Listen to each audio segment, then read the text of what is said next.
Let's talk about you for a second. Now, why do that?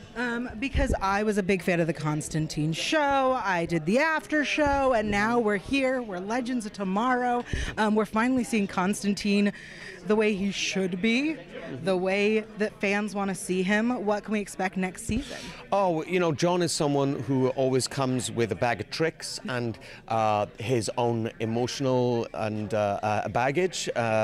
He's someone that notoriously doesn't work well in the team, so you know we're putting him in all these situations, and what's going to happen, I mean, we'll see. Do you know what the most interesting thing is?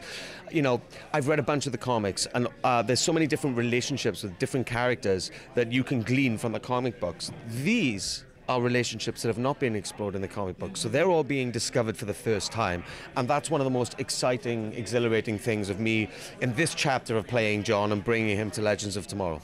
That's so exciting. It is, right? I know. I love that. Yeah. I know that when we had the Constantine solo show, we were trying to get to the story of Astra and how that's affecting John.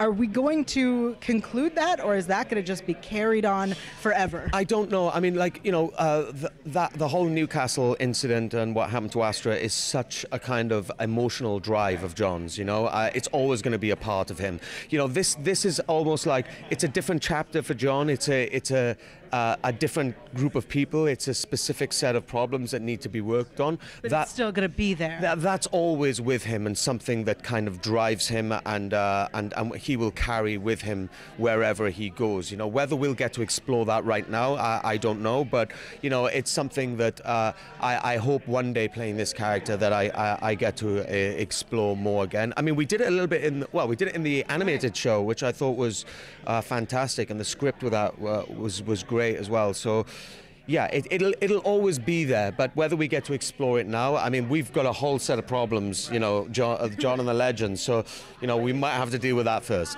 I disagree. I think Astra needs to be dealt with now. We've waited for years. For years, I know.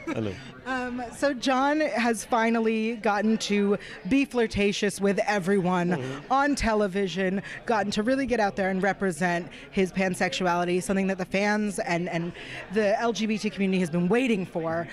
How does that feel for you, and do you feel any pressure trying to make sure it's represented right? No, you know, like playing this character, all I've ever tried to do is be true to the comic books, you know. And I know that, like, a lot of people said when we were doing the show, when we were doing Constantine, like, he's not bisexual, but we just hadn't got there yet. You know, we were kind of starting to take storylines directly from the comics, and where all of that was explored in the comics was going to come later. So it wasn't as if we weren't going to do it. It's just that we hadn't got there yet. And but what I love is, you know, the first time John's on Legends, he's like flirting with everyone, you know. It's so relatable. It's great, you know, and like, you know, in terms of like, do I feel pressure? It's like all I've ever felt pressure for really is trying to be as true as possible to the DNA of the character in whatever context that is, you know. I love that, you know, Legends is a show that explores all of these different areas and opens it up. I think it's probably one of the most diverse shows in that way, and John just adds to that. Yeah, great. Thank you so much. It was great chatting with you.